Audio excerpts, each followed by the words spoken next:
Thank you for taking 10 minutes for CNN Student News. I'm Carl Azus. It's great to see you as always. The United Nations Refugee Agency says this year has been the worst ever for migrants and refugees crossing the Mediterranean Sea into Europe.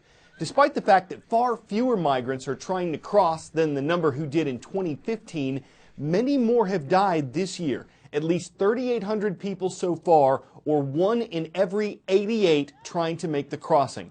Compare that with 1 death for every 269 people last year. The journey is even more dangerous for those migrants trying to reach Europe from Libya. The North African country is in chaos. It has no central government, but it does have a number of smuggling networks, and many of them use flimsy rafts or boats that aren't really seaworthy.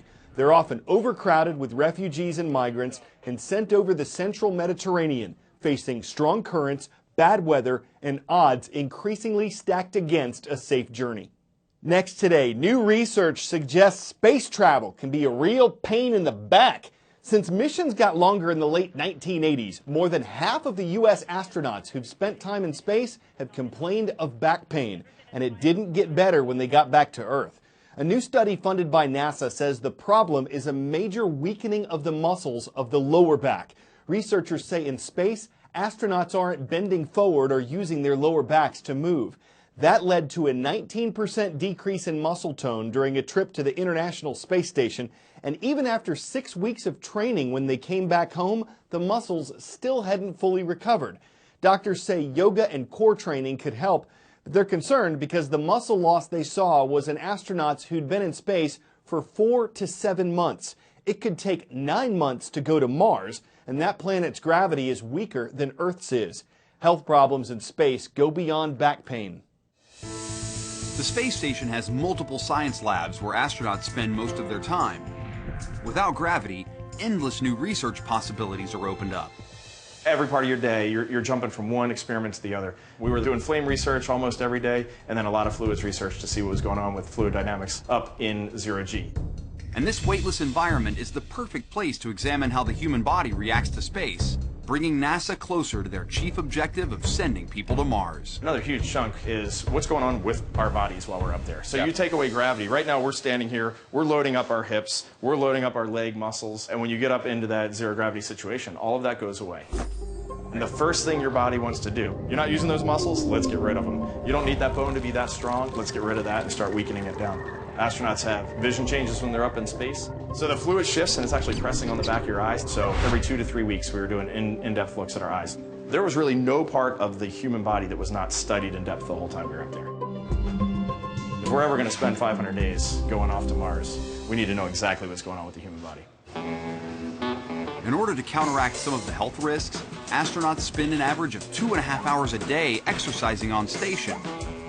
Being in space is certainly no vacation, but up there, nothing is mundane. Another new study today, it's detected changes in the brains of young football players, and not necessarily from concussions. It was published in the medical journal Radiology. It looked at the brains of 25 football players between ages 8 and 13 over a single season. None had been diagnosed with concussions. But the study found an association between increased head impacts and an unusual way in which water moved in parts of the players' brains. The unusual water movement has been linked to concussive symptoms like headaches and dizziness. The authors don't know if the impact is permanent, and critics are skeptical because not enough kids were studied. But the researchers who did the study say they're hoping to examine the issue more closely to make the sport of football safer. Now, $8.4 billion. That's what Americans are expected to spend this year on Halloween stuff. It's the most ever in the annual survey of the National Retail Federation. And if you think that most of that money would be spent on costumes, well, you'd be right. $3.1 billion on dressing up, $2.5 billion on the candy, $2.4 billion on decorations, $390 million on greeting cards.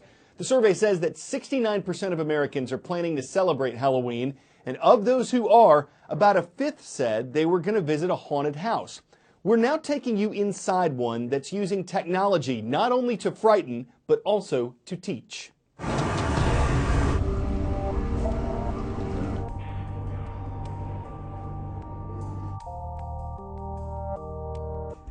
When we decided to do the haunted house, it wasn't about we wanted to do an event to scare people. We wanted to pick one kind of event where we could network everything we teach into one event. And each year we add more content or more complexity. So inside the attraction we have hidden 16 sensors. So the audience members walk in the front door, there's actually a sensor there. When the door shuts, it triggers that sensor off, and then they have an experience going down the stairwell of lighting and sound and effects. When they get down to the bottom of the stairs, the first place they visit is O'Scully's Wharf. They set off a sensor. And so all the way through the attraction, audience members are slowly setting off these sensors and having a lighting, sound, or video experience.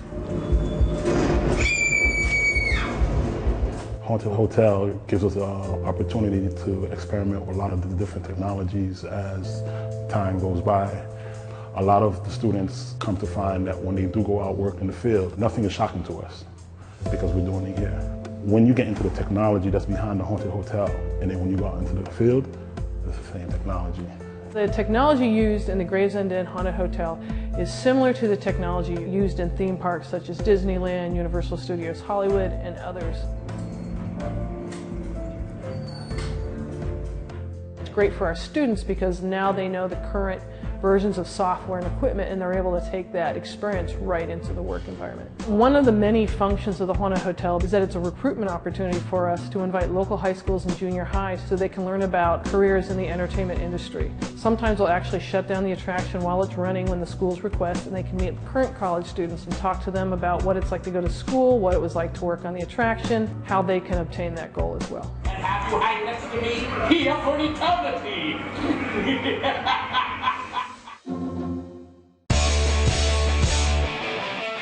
How would you define hero? As far as CNN Heroes is concerned, it's an everyday person making an extraordinary impact in the lives of others.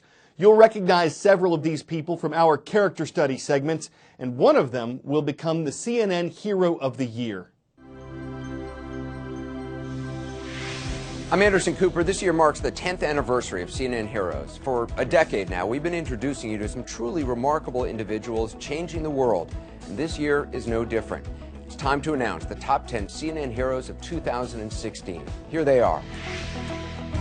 In Colombia, Jason Aristizabal hasn't let cerebral palsy stop him from giving thousands of young people with disabilities a brighter future. Brad Ludden is a former professional kayaker who brings life-changing outdoor adventures to young adults with cancer. Since 2007, San Francisco's Sherry Franklin has rescued nearly 4,000 senior dogs and found them forever homes. She's adopted! Umrah Omar travels by boat, road, and air, bringing free medical care to thousands of people living near the Kenya-Somalia border. Luma Mufla is a Jordanian immigrant, helping young survivors of war adapt to their new home in the United States through education and soccer. What are you going to do to better your child's life? In Chicago, Sheldon Smith is breaking the cycle of absentee fathers by helping young dads become positive role models. Becca Stevens, she's dedicated her life to helping women escape addiction and trafficking. In Los Angeles, Georgie Smith turns makeshift spaces into dream homes for young people who've aged out of the foster care system. Take your reins. At 86 years old, Harry Swimmer is using his horse farm to give special needs kids a leg up. Swing wide, swing wide. And in Richmond, Virginia, cycling coach Craig Dodson mentors the most at-risk youth living in Richmond's public housing. Congratulations to the top 10 CNN Heroes of 2016. Now it's time for you to decide who will be named CNN Hero of the Year and receive $100,000 to continue their work. Just go to CNNHeroes.com to learn how to vote for the CNN Hero who inspires you the most. And be sure to tune in to the 10th annual CNN Heroes and All-Star Tribute celebrating all of this year's honorees, live from New York, Sunday, December 11th.